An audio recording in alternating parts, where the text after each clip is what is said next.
So I want to open today with a poem by one of my favorite writers, poet and essayist Ross Gay, who was also a professor at IU Bloomington. This poem is called Thank You. If you find yourself half naked and barefoot in the frosty grass, hearing again the earth's great sonorous moan that says, you are the air of the now and gone, that says all you love will turn to dust and will meet you there. Do not raise your fist. Do not raise your small voice against it, and do not take cover. Instead, curl your toes into the grass. Watch the cloud ascending from your lips. Walk through the garden's dormant splendor and say only, thank you, thank you. Gratitude is a major theme in Ross Gay's work. Gratitude and delight rooted in the day-to-day experience of a world that is beautiful and wondrous, and that can also be painful and oppressive and terribly finite. In a poem called Catalog of Unabashed Gratitude, he overflows with gratitude, is overwhelmed by so much he can scarcely take it in. He enthuses, thank you, stumbling into the garden where the Juneberry's flowers had burst open like the bells of French horns. The lily my mother and I planted oozed into the air. The bazillion ants labored in their earthen workshops. The collard greens waved in the wind like the sails of ships, and the wasps swam in the mint bloom's viscous swill.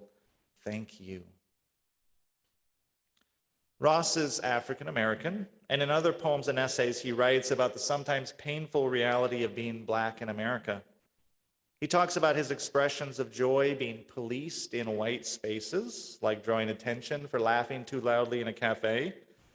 In the poem Pulled Over in Short Hills, New Jersey, 8 a.m., he writes about the fear and the rage and the vulnerability of an encounter with the police.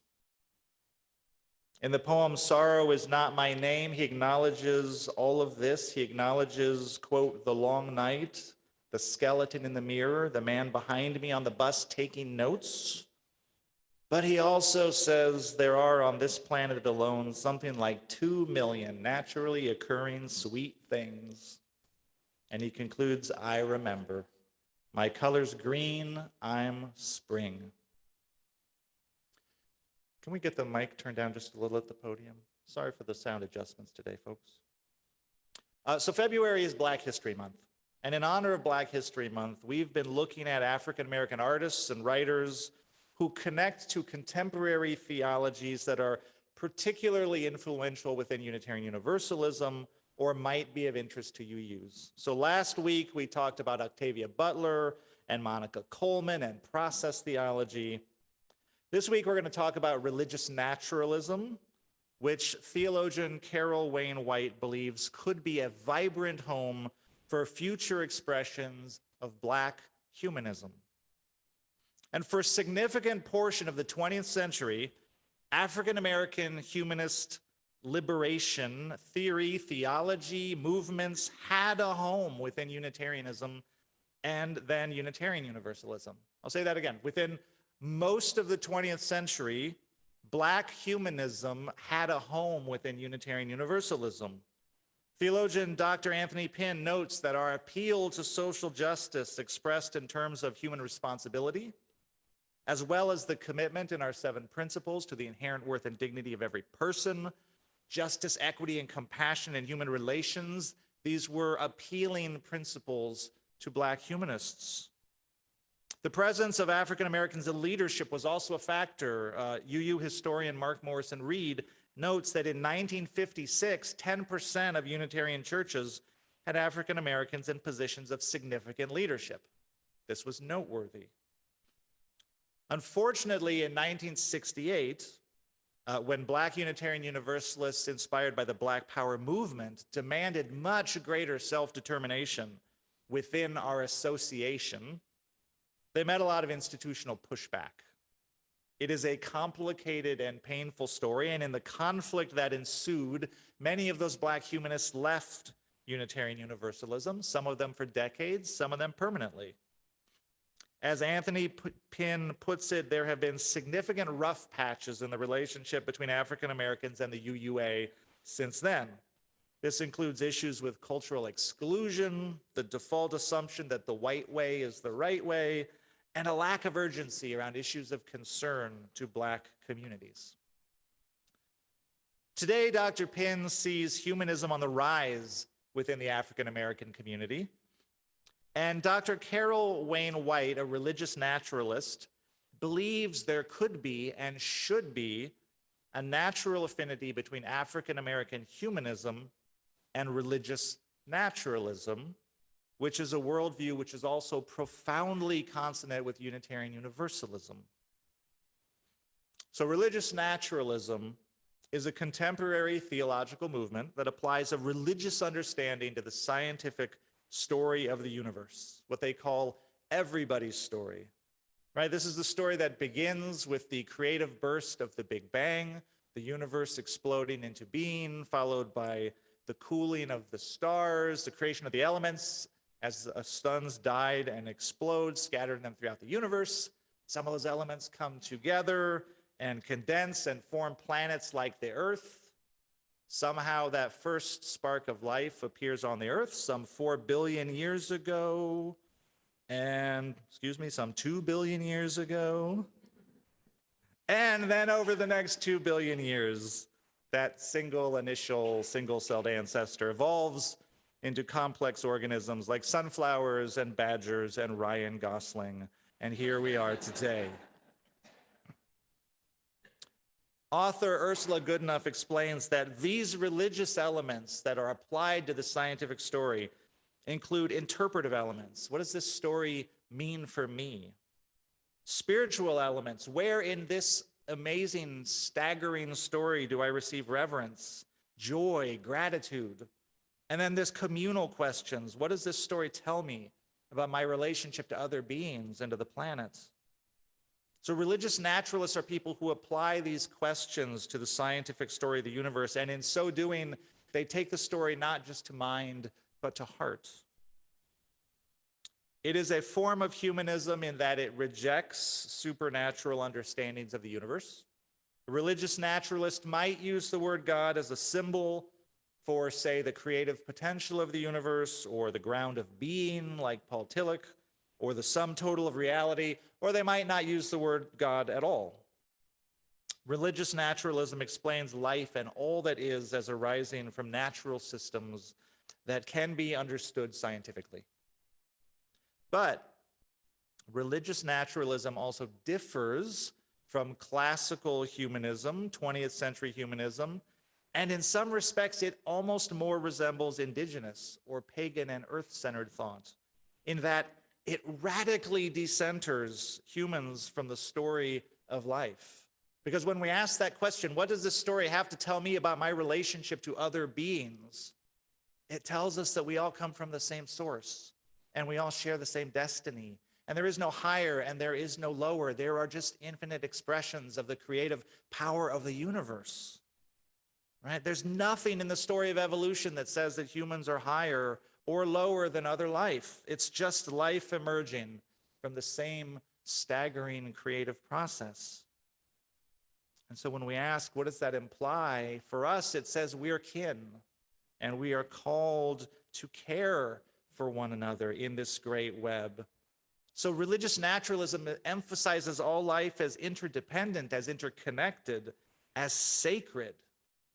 And this ought to sound familiar to Unitarian Universalists because this is essentially another expression of our seventh principle. Religious naturalism celebrates scientific understanding, but it also acknowledges the limits of our ability to understand, and thus our need for humility before the staggering complexity of emergent systems. It emphasizes our responsibility to other beings in a world where everything we do impacts other beings, and then they impact us. It asks us to recognize our limits and to be respectful partners in the web of life. The poet Wendell Berry has a concept that he calls propriety. He says, recognizing that we are not isolated individuals pursuing our goals. But in fact, everything I do impacts everyone around me, and then everything you do impacts me. We are called to act with propriety, he says, in our relationship with others.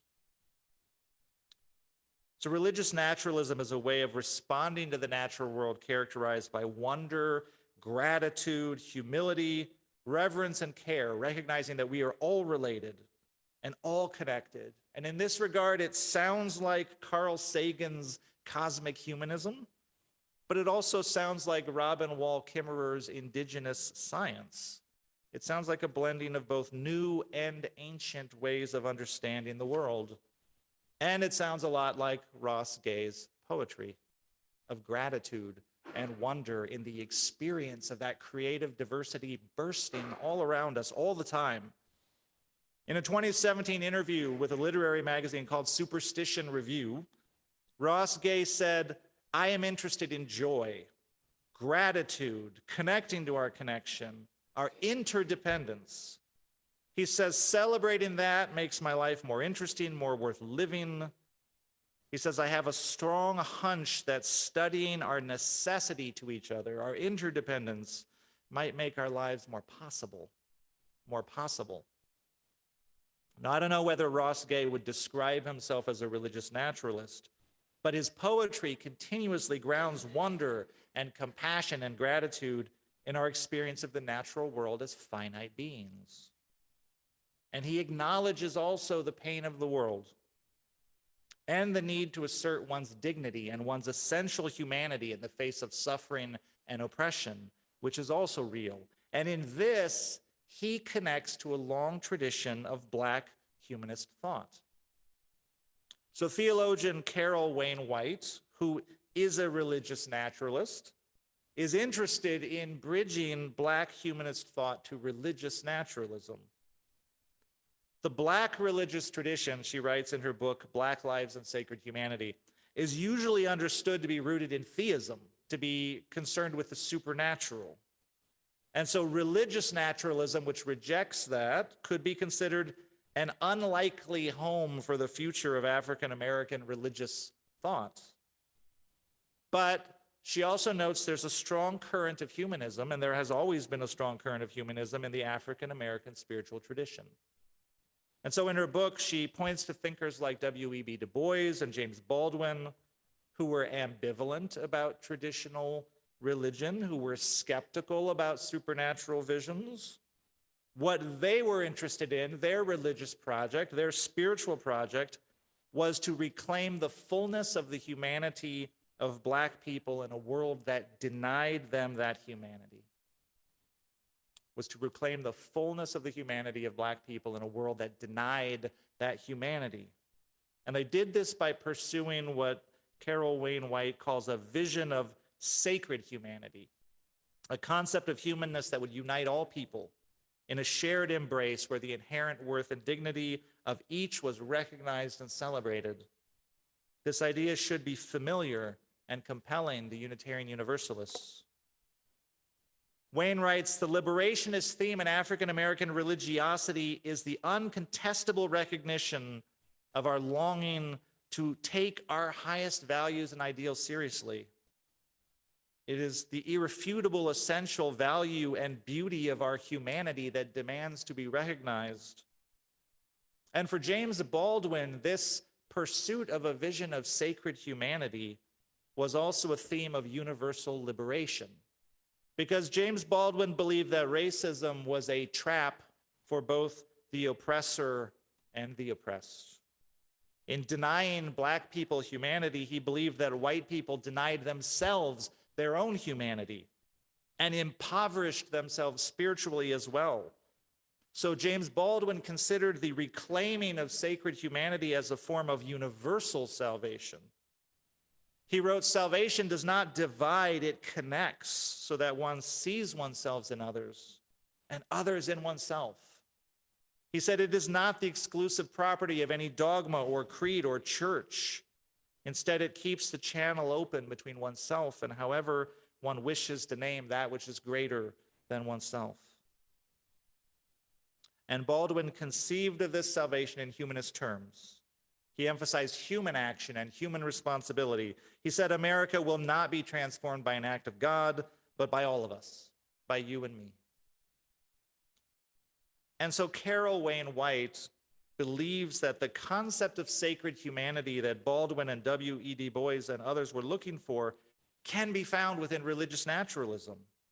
In religious naturalism, she says, there is an awe-filled affirmation of deep human interconnectedness and complex entangledness with all that is.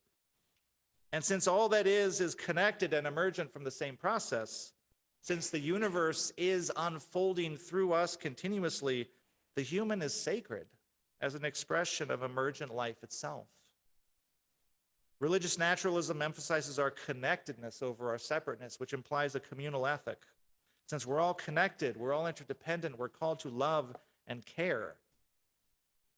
And so religious naturalism rejects white supremacy and settler colonialism and the exploitation of other living things.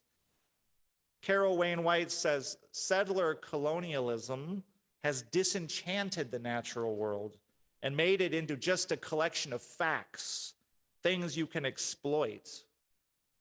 She says we need to avoid human exceptionalism over natural beings and of some humans over others.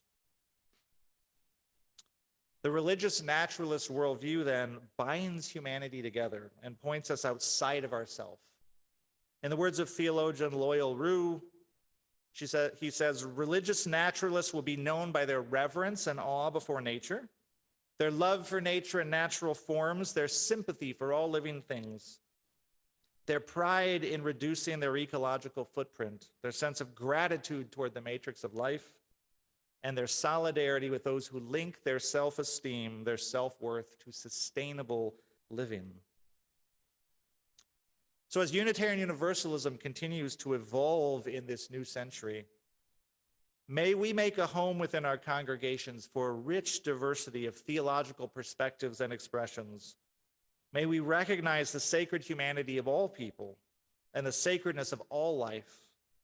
May we return again and again to wonder, to reverence, to gratitude and joy. And may we live in the world more and more with connection and care. And then we might say, like the poet Ross Gay, from his catalog of unabashed gratitude, thank you. Thank you to the woman barefoot in a gaudy dress for stopping her car in the middle of the road and the tractor trailer behind her and the van behind it, whisking a turtle off the road. And thank you to the man all night long hosing a mist on his early bloomed peach tree so that the hard frost not waste the crop. Thank you. The ancestor who loved you before she knew you by smuggling seeds into her braid for the long journey, who loved you before he knew you by putting a walnut tree in the ground, who loved you before she knew you by not slaughtering the land. Thank you. Who did not bulldoze the ancient grove of dates and olives, who sailed his keys into the ocean and walked softly home, who did not fire, who said, stop, don't do that, who lifted some broken someone up. Thank you.